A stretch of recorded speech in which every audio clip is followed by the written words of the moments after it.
Hello, John. Hi, thanks for having me. Thank you for being here. Absolute pleasure to have you on the 286 project. Um, Obviously, I've seen some of your book. Well, I've read some of your book. I've read all of it, but it's a really interesting topic about sports gambling. In fact, one of the first interviews I did for this podcast was with someone to do with gambling, but they are more pro gambling, so I more wanted to get the other side as well. But before we do, like I do with all my guests, can you just say who you are, introduce yourself, and basically journey up until this point? Yeah, well, I was born and I'm assuming I don't think you want that far back, but I Yeah.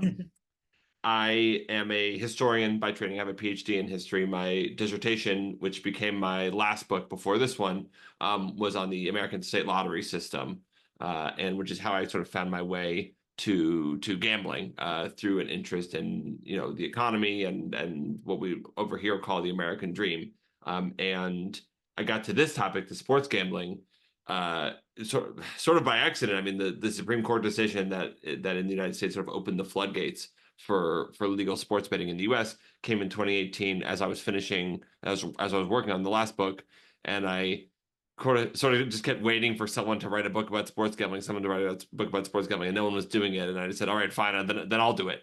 And so now it's been 7 years since that court decision and 3 or 4 years since sports betting really took off over here. But I felt sort of an obligation, having already sort of immersed myself in the study of gambling, to tackle this sort of the new chapter of gambling in the U.S. Okay, cool. So just go back to the history of sports gambling in the US.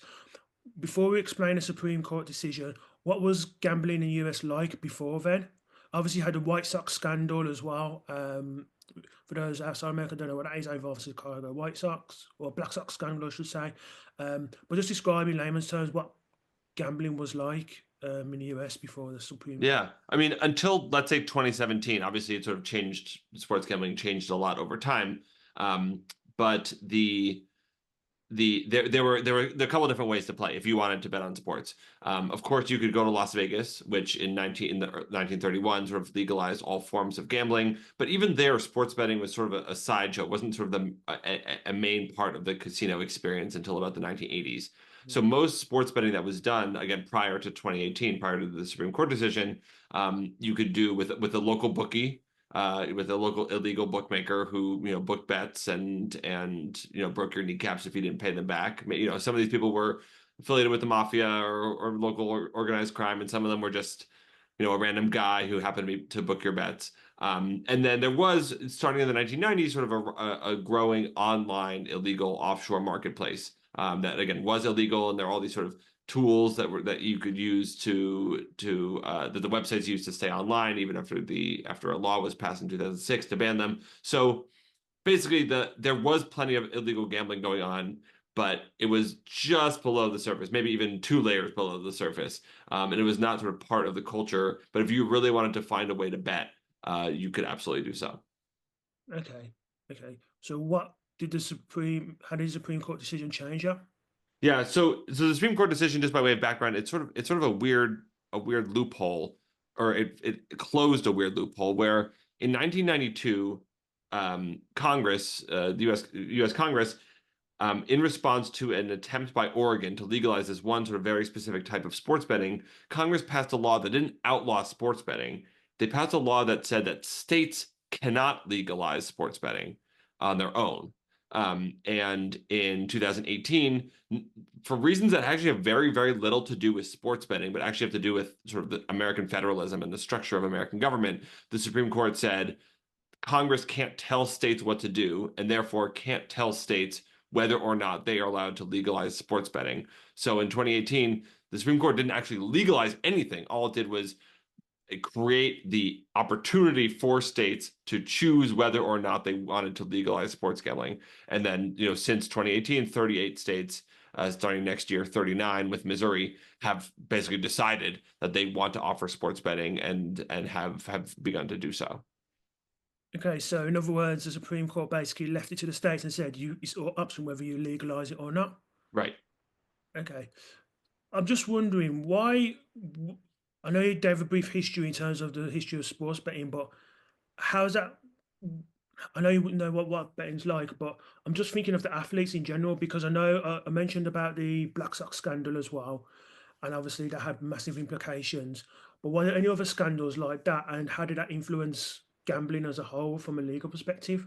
There were tons. I mean, basically every couple of years over the course of the entire 20th century. Some of these are really low key. Some of these are really high, a really sort of high profile, like the Black Sox scandal. You know, like some of the most famous NFL players in the 1960s. Two of them are either some of them they either they someone tries to bribe some NFL players in the 30s and the 60s. Some NFL players are in fact uh, suspended for gambling that wasn't on their own team to lose or any. They weren't accused of fixing games. So this was sort of part of the thesis behind the pro gambling movement leading up to the Supreme Court decision was all this gambling is happening. Not only is all this gambling happening anyway in Vegas with bookies or with offshore accounts. Not only that, but the theory in 1992 was sports gambling is threatening to actual sports, as we see with all these scandals, and we need to do as much as possible to delegitimize sports gambling, to keep it in the dark, to keep it repressed, to keep it out of the limelight. That was sort of the thinking at the time because of all these scandals. But then the problem was the scandals kept happening. The most prominent one was Tim Donaghy, the NBA referee, who was accused of betting games and fixing games or involved in point shaving games that he bet on and was also refereeing, which sort of shook the NBA to its core in the early 2000s. And so the problem was it was clear after this 1992 law that keeping gambling repressed or stopping states, I guess, from getting into the gambling business wasn't actually keeping sports that much safer. It wasn't actually preventing the possibility of scandal because there's so much illegal gambling happening anyway that any player who wanted to rig a game could find a way to do so. So I'm sure we're going to get into all the sort of the modern concerns about rigging games, but that was a change where people first that was a justification for making gambling illegal, and then all of a sudden it became a justification for making gambling legal. Was, oh, let's bring all the gambling back into the light because that will prevent all these scandals from happening because we'll have so much more knowledge and so much more and just so much be able to see so much clearer who is betting and why they're betting and whether they're doing it nefariously. Going back to that referee, and not just a referee, but in the NBA, but also the NFL, Major League Baseball, etc. What have the main sporting organizations done in regards to gambling within their sport? Recently, Yeah, yeah, recently. yeah, So, for yeah, example, when that happened with the NBA and the referee, right. did the NBA bring in, for example, to stop from happening? And what did other organizations like the NFL, Major League Baseball, NHL, what have they done with regards to gambling and trying to keep it? Right. I mean, so just the NBA in particular, in response to the Donaghy scandal, completely restructured their referee organizations, and partly in ways to sort of try to develop more objective assessments of referees, and sort of grade them and sort of in order to detect things like this. Um, uh, the it certainly it's always been, I mean, going as you said referred to the Black Sox scandal, it's sort of long been part of leagues onboarding of players when when they come into the league. They get their code of conduct about drug use and violence and all sorts of other things, and gambling has sort of always been on that list of prohibited behaviors or things that players that were warned about, or things that players were warned about. And since 2018, it's gotten a lot more prominent. There's a lot more rules.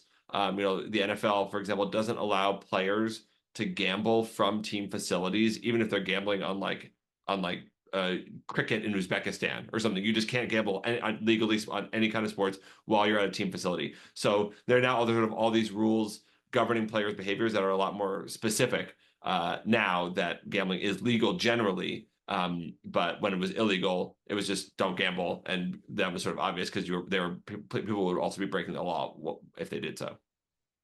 How effective have those rules been? Yeah. Depends who you ask. I mean, there's sort of two ways to see it, right? There have been, by my count, around a dozen NFL players, for example, who have been suspended, or players plus coaches.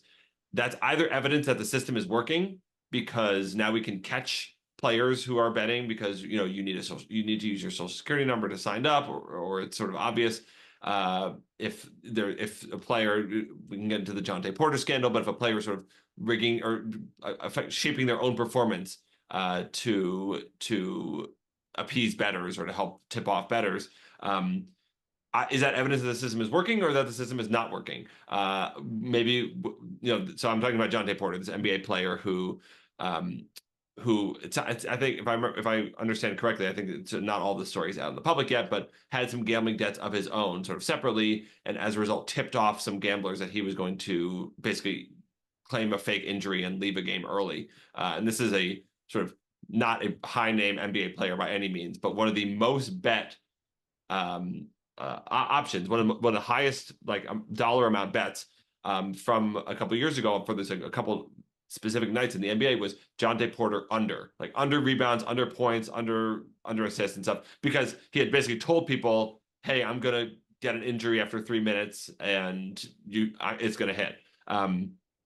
So he was caught, obviously, and it's sort of an ongoing saga in the U.S. But again, is that a example of the system working because he was caught, or is it an example of the system not working because the only reason Jonte Porter was an even option in the first place is because gambling is so much more accessible and so much more available. He could have done this illegally, but most illegal sports books don't offer like very, very random players under rebounds and under points. So I don't know. I don't think there's conclusive evidence to say whether it's working or not for players yet. But it certainly opened up a whole new set of questions and a whole new set of problems. Has the way people gamble changed? And what I mean by that was before you used to gamble on games, who won and who lost. Right. Whereas now, and you mentioned it there with regards to free throws, you tend to gamble on minutiae within a game. So, like I'm a soccer fan, for instance, you've heard stories of players betting on throw-ins, like and making sure the throw-ins happen at a certain minute. Does it happen a lot more now? Yeah. Yes. So in the UK, I believe they're called combinators. Is that right? Yeah, as Uh, far as I'm aware, yeah. yeah. So in the US, they're called parlays, parlay bets, and these are so. So you're right. Traditionally, sports betting was just who wins or who loses. Maybe over under points. The teams are combined are going to score over 226 points or something. But the trend, especially among young bettors, are parlays, which are you could put down as little as 10 cents or a dollar, and it's on. You can sort of customize and create any number of outcomes, all of which have to happen for your bet to win. So it could be a certain player to have a certain number of rebounds, a different player to have a certain number of points, a different player in a different game entirely to have a certain number of assists, a different player in a different sport to have a certain number of rushing yards or whatever it may be. And with each sort of leg that's added, the odds go up and the potential payout goes up. Of course, also your odds of losing go up. So these are but again, have become very, very popular among young people, particularly among young sort of non-professional bettor types who are just sort of trying to have fun, and they don't really see the value of grinding it out, of sort of winning a couple $10 here on a game, $50 there, $100 there, with sort of maximizing their value. They just want they're turning sports betting into lottery tickets effectively. So that has been facilitated by specifically DraftKings and FanDuel, which have made same game parlays and parlays at sort of the forefront of their marketing offer, and they have sort of reaped the rewards because they keep a much larger share of every dollar bet on a parlay than they do on sort of other types of sports betting. And so that's just one example, but a huge change in the sort of landscape of American sports betting that has only manifested in the last couple of years thanks to the advent of online legalized sports betting. It sounds like a more addictive form of gambling because whereas you got two outcomes, if you're betting some little, as I say, 10 cents on, oh, when is this incident going to happen in a game, say a free throw, that seems a lot more addictive. Is that been proven by research at all? Yeah, I think the part of the problem is the I think the addictive. I mean, parlays are certainly more exciting, and I think the addictive nature of gambling is rooted in the excitement from gambling. So any ways that you are adding more excitement to gambling, and then also I use the analogy of a lottery ticket, but I'll use the analogy of a slot machine. Anyway, you're turning into a slot machine where you can sort of just keep pulling the lever over and over and over again and get that moment of excitement over and over and over again. That is where the opportunity for addiction arises. So I don't know if it's in the parlay specifically as much as it is in the fact that the second your parlay loses, one leg of your parlay loses, someone has over or under a certain amount of points within the first minute of a game, you can just start building another one. And you can start building 100 more, and you scroll on the app. It's just endless, endless, endless. And the options, and it's not even like every single option within every single game. So it's an infinitesimal almost sort of number of things you could possibly bet on, more than the human mind could possibly comprehend. And that, I think, is what sort of sets the stage and fosters the possibility of addiction, is that there's just an endless possibility, and that no matter what time of night you wake up in the middle of the night, you're sweating, you need to place a bet. Don't worry, there's Ukrainian women's doubles table tennis on or something, and you can bet on it legally from the comfort of your phone. Yeah, I'm just wondering because one of the sports I'm a fan of as well is cricket, and especially as international cricket, there's been issues with regards to this, like parlay betting or combinators as well. But this all being associated with kind of the people in the background and not very nice people and stuff like that. Is that the same in the States? In that even now is like these type of gambling. Yes, there's some legal, Yeah. but is it associated with a bit of a dark side as well? Dark I mean, underbelly. I think it's the association right now is young dumb people, like dumb, sort of like foolhardy young men who think they're smart, or are just trying to, they see this as their sort of pursuit of the American dream. I think that's sort of the way parlays are marketed. Is that you know sports gambling is sort of the gamification of sports, right? It's sort of making it into a game. And then parlays are like the gamification of a gamification. Whereas now you're not just looking at a sports bet, you're looking at like bet is it's like, sort of like options trade. It's like derivatives of options. It's just crazy. So no, I think the reputation in the US, at least for now, is that it's sort of young men compared to sort of the older generation who are more into sort of the straight betting, the money line, the regular sort of who's going to win the match. And it's young people are really more interested in the player props, that and the parlay options. One of the things I think I remember from reading your book is you mentioned, I think, about money in terms of how much money this brings to the States.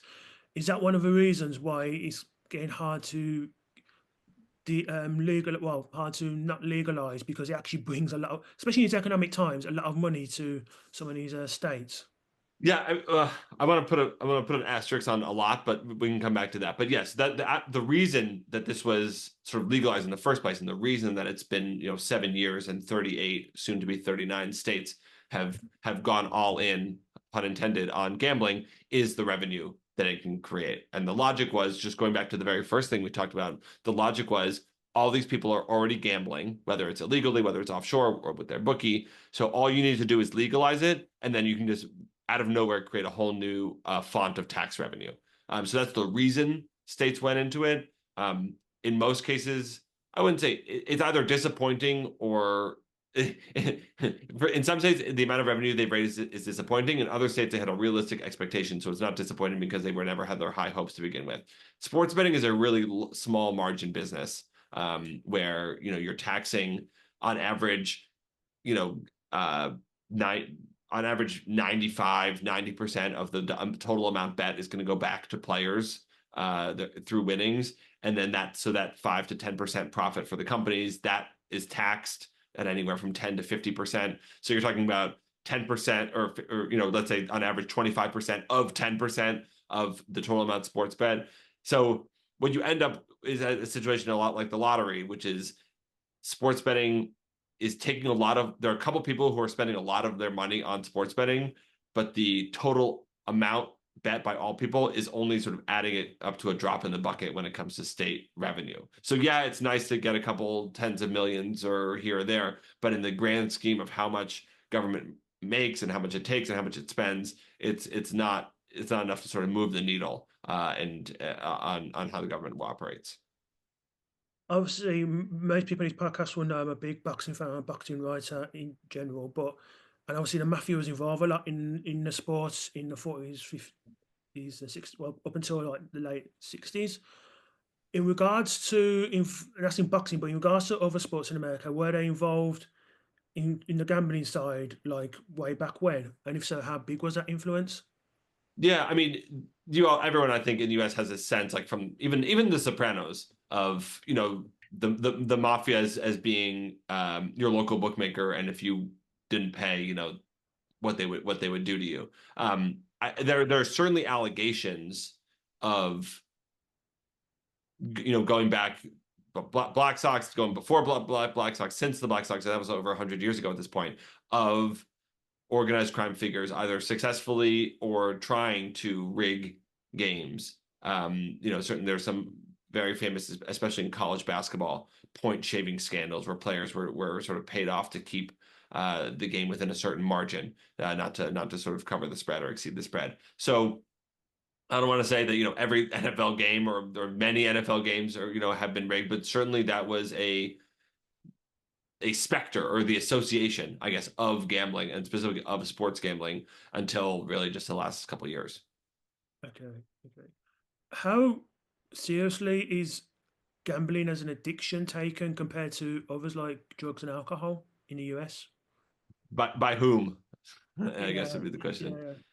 yeah, yeah, really by whom? Because really, like drug and alcohol addiction, obviously, oh yeah, you'll go to AA meetings and you'll get yourself sorted out, but maybe it's me, but gambling doesn't have that same seriousness behind it. Yeah, I think if there's any benefit to the opioid crisis in the United States of the last 15 years, is that drug addiction has sort of been destigmatized, and societally, folks in the U.S. are sort of willing to not blame the victim of drug addiction, and look at the companies and look at the sort of socioeconomic factors that contribute to drug addiction and foster those conditions in the first place. I think that kind of destigmatization has either not yet happened or is just beginning here in the US, where there is not a lot of awareness that gambling addiction, what it is and what it looks like and how it develops. There is not necessarily yet as much sympathy for people who develop those types of gambling addictions. It's all like all these young dumb people are dumb and spend all their money and shouldn't have done that. Um, and and certainly, to your point, the treatment, and Gamblers Anonymous is not treatment, that's sort of fellowship. That I'm talking about mental health treatment, and outpatient facilities, inpatient facilities. That is not sufficiently robust in ways sort of comparable to the treatment options that are available for drug and alcohol treatment. Yeah.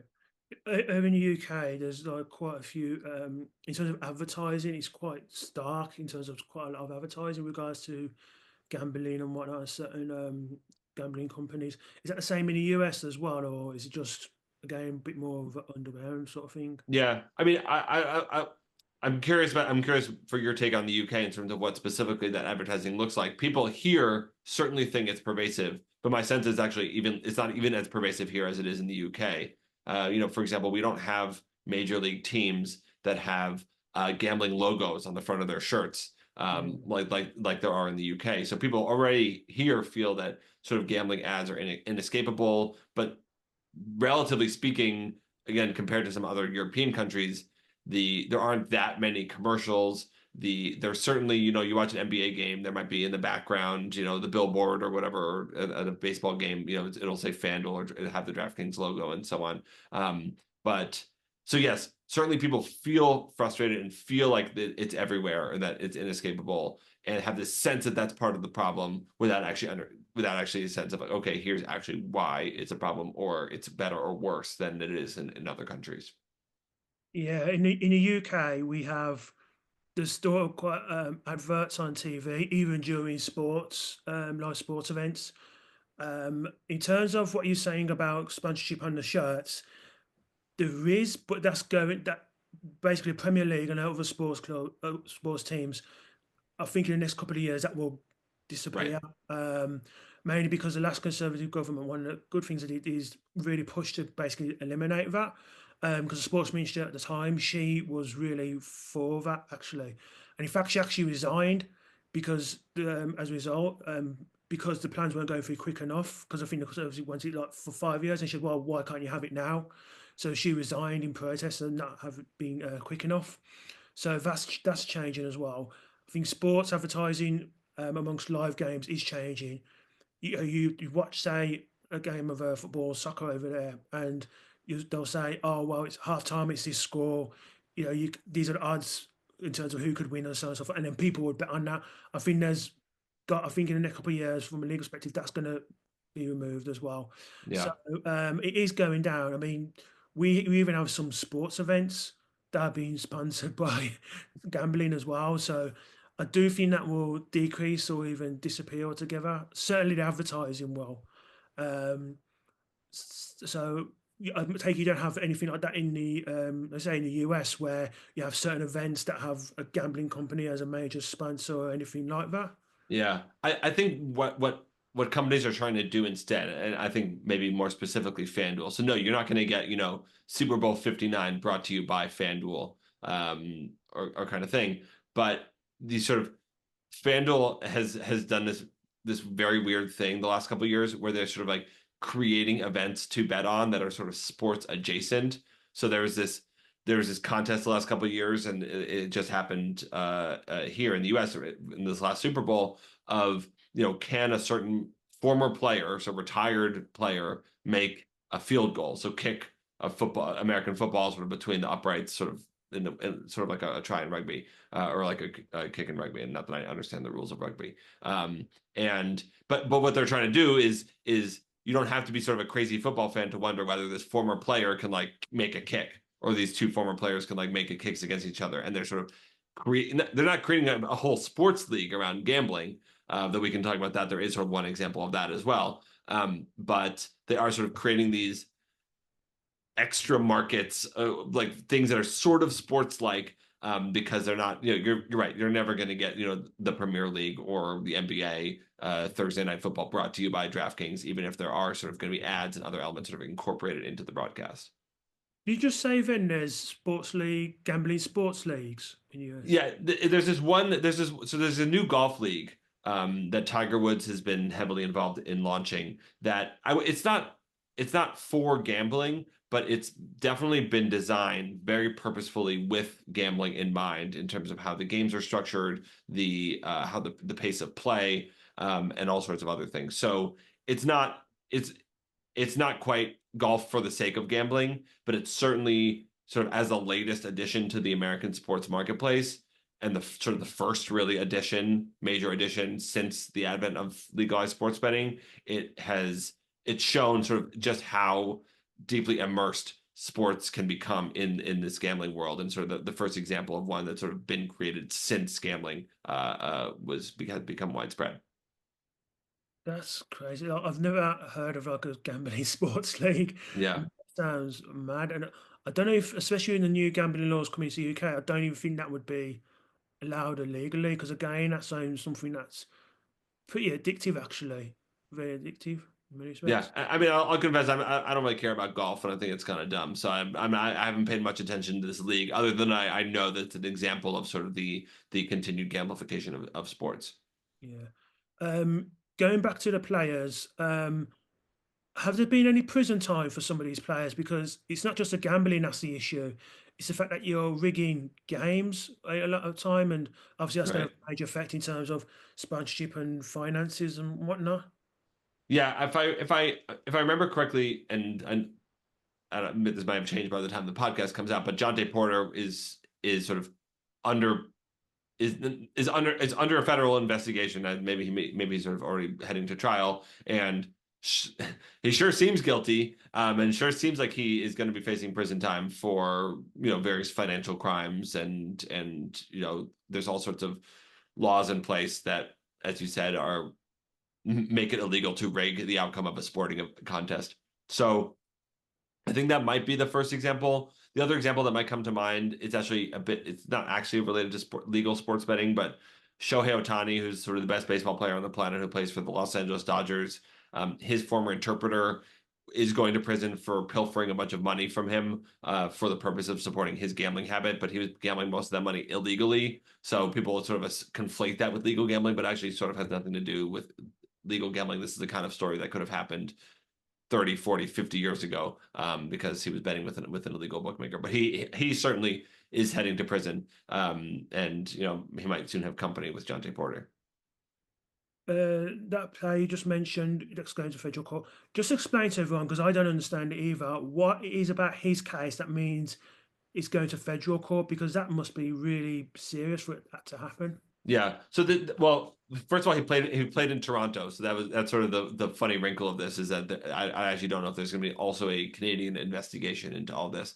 But the part of the reason that Congress felt it was empowered to sort of make a rule about sports gambling in 1992 is the fact that it's logic, and I think this is sort of makes sense that Congress that sports, professional sports are a national concern, not just a matter of one state or another state, and therefore can be regulated sort of at the state level. And there were laws, to your point, that were sort of part of the anti-organized crime effort of the 1960s and 1970s that were put in place to make it a federal crime to, rig the outcome of a game or to sort of purposefully, cheat in a game for the purposes of aiding or abetting gamblers. So Jonte Porter, he didn't just sort of screw over DraftKings and all these bettors and who bet on the Raptors that night. I don't know.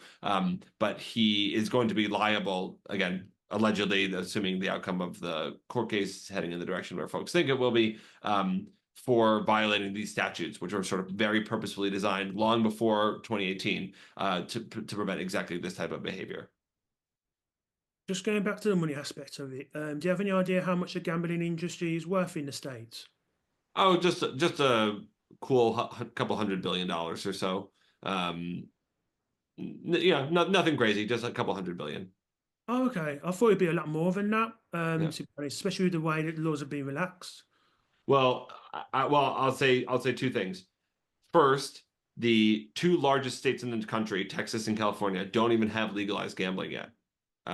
So it's roughly 60, maybe 70%, maybe a little less than that, of the population that has access to legalized sports gambling. But then when California and Texas eventually do, and Georgia eventually do come on board, the market size may, almost double, or, increase by a third.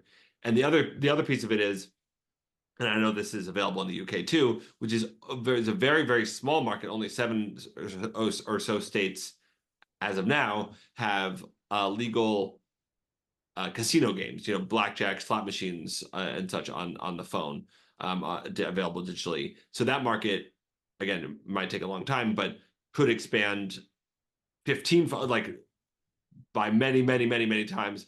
And I think there are indications that the companies that are sort of making their money on sports betting are really just waiting for that, and that's going to be sort of their real moneymaker going forward, which explains why these companies are sort of only now beginning to turn a profit. But I think they are playing the long game, and they know that that is going to turn their fortunes around. Yeah, I remember the Blair government, the Blair Labour government in the late 90s, early 2000s. They had a plan to, because up until then, casinos were one of those things that there's very heavy restrictions on. They had a plan to do similar to the States, where you have almost super casinos and you had to bid through the government and whatnot. In the end, those plans were dropped. But obviously, I imagine in the US with the casinos, it's like a massive, massive thing over there. Yeah. Yeah, and that's actually some part of the big debate and part of the challenge for within the U.S. is there are these fears of what's called cannibalization that the um, that by legalizing online sports betting or by legalizing online casino games, it will eat into the profits that land-based, in-person casinos rely on. So there are parts of the gambling industry that are actually very opposed to the legalization of online sports betting or online casino games out of fear that it will undermine sort of the products that they do have. So that's sort of one of the many reasons why it hasn't proceeded faster here in the U.S. or hasn't spread more widely, more quickly, is because of the uncertainty of the outcome of the casino industry, which sort of emerged over the late 20th century, early 21st century. Have casinos, in some respects, tried to join the online sports betting, like have two branches of betting, like one with car games like blackjack, etc., and the other Yeah. with sports betting at all? Right. So it depends on the state. I mean, which is where it gets tricky. But in some states, in Colorado and Connecticut, for example, online sports betting. If you want to offer online sports betting, you need to sort of partner with an in-person land-based casino in the state. So even if you're a national sportsbook. You don't have any offices in Colorado, for example. If you want to offer services in Colorado, you need to partner with a local company, and they get to keep a share of the profits as a result. Not there are ways around it that some states have pursued, but not every state has. Obviously, short of banning it in general, which isn't going to happen, Right. how would you like to see sports gambling improve in the US?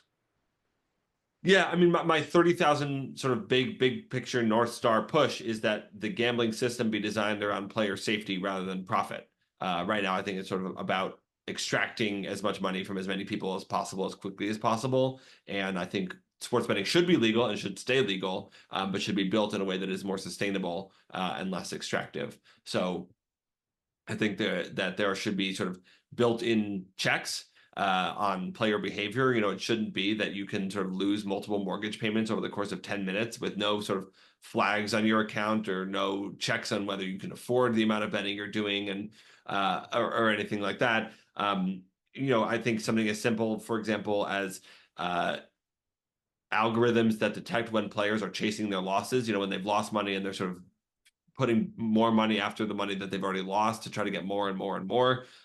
It's something that will flag their account or stop them from betting or cut them off. I think would be really beneficial. And these are the kinds of things that as sports books are not going to enact themselves. And spoiler alert, they won't.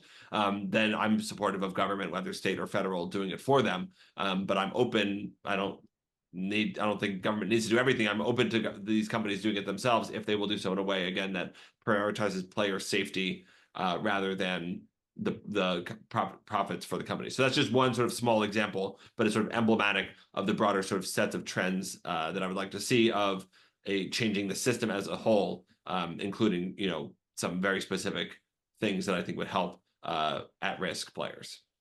So, going back to something you said earlier, in regards to player safety, should parlays be banned? Because that's really changing the course of a game more than Yeah. anything else, yeah. Interesting. No, I think parlays can stay if I'm king of sports betting. If I'm gonna decide what to keep in, what to keep out. I think parlays themselves are not the problem. The problem is the unlimited number of betting options and the fractionalization, the fact that you can bet not just on every outcome within a game, but even sort of live betting. You can the outcome of the next pitch, the outcome of the next tennis serve. So I think I'm in favor of keeping parlays. I'm of course in favor of affordability based limits on how much a player can deposit into their account over the course of a given month or a given year or a given week or something. But if people want to do parlays, sure, like parlays are fun. Like I don't blame them for trying. It's just a matter of going back to what we said earlier. When you lose your parlay at 1 a.m., you shouldn't be able to find Taiwanese badminton and bet on that instead because you're chasing your losses. That's the kind of thing where the you should be able to bet on an NBA basketball game, but whether there are other things in the betting catalog that should be removed, that's where I'm sort of feel much more strongly. You said there about possibly looking at people's bank accounts or like what they're earning at the moment to so if they've reached a certain limit to say stop because you just can't afford this, that would involve, correct me if I'm wrong, going looking into someone's bank accounts and other issues around that in terms of privacy and so on and so Yeah, forth. it's a great point. So actually, this is the kind of thing where government would have to get involved because the companies are not allowed to do this. Companies are restricted, and this is based on my conversations with folks at FanDuel, which is a part of Flutter, which is of course based in the UK. The companies are not allowed to collect more sort of financial information on their players. They can ask for that information, say, oh, if you want to bet more than $100,000, you need to show us a bank statement that shows that you have at least $200,000 in the bank or something like that.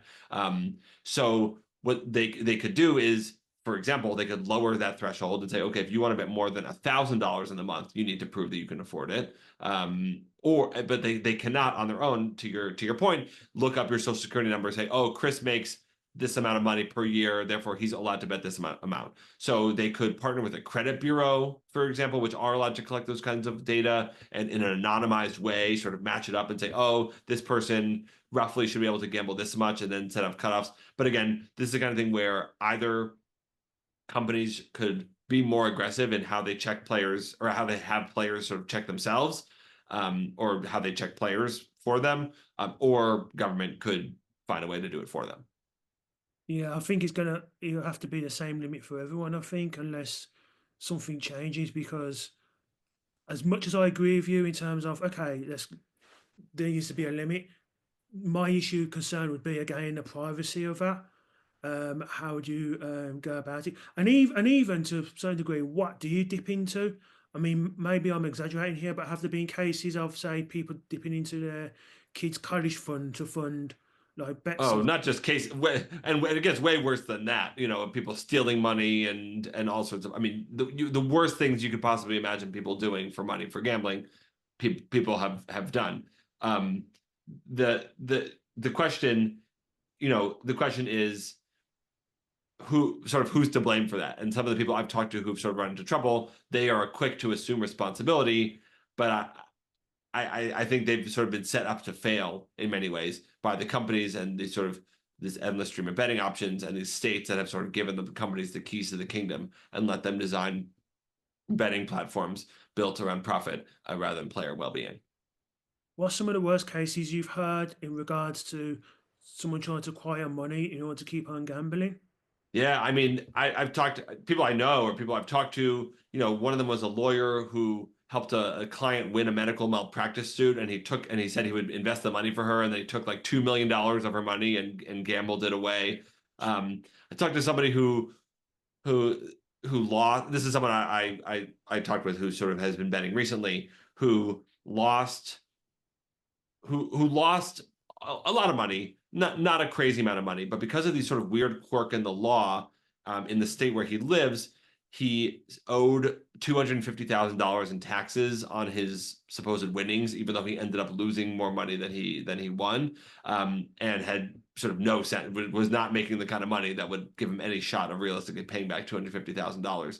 And I haven't checked in with him recently, so I don't know sort of exactly how he's going to do. But someone I profiled for the book stopped paying their mortgage and almost lost their house, sports betting, claimed, use all sorts of bogus medical reimbursements and use that money for gambling. Again, the gambling addiction is so intense and so all-consuming for people who are affected that the worst things that you could possibly imagine and say, oh, surely no one would bet their kids' college fund. I promise you they have. I promise you they are doing it every day right now.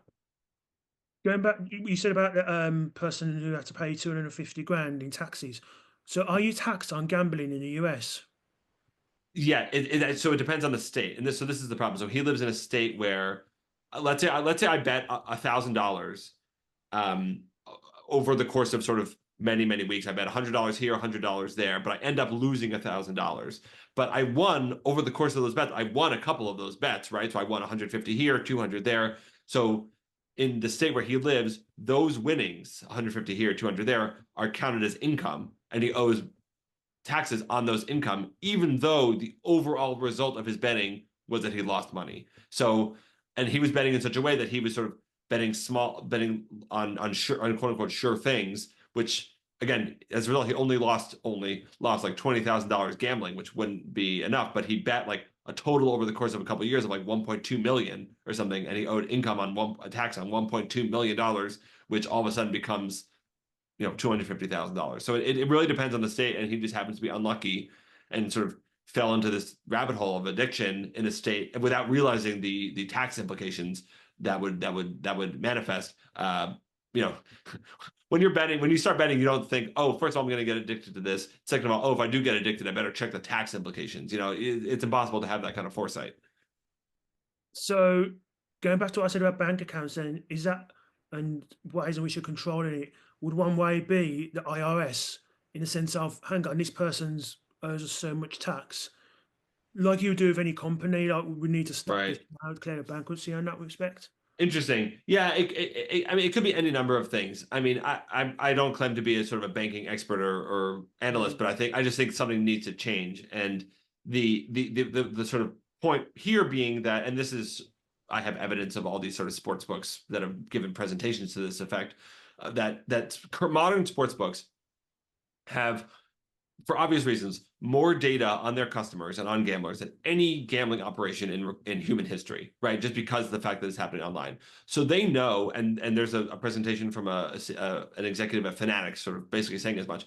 They know within a week, even less than a week probably, of someone coming on their site if you have a gambling problem. They can figure it out in a heartbeat. The question is, okay, what are they doing with that information, and why aren't they using that information to cut people off or slow them down as fast as possible?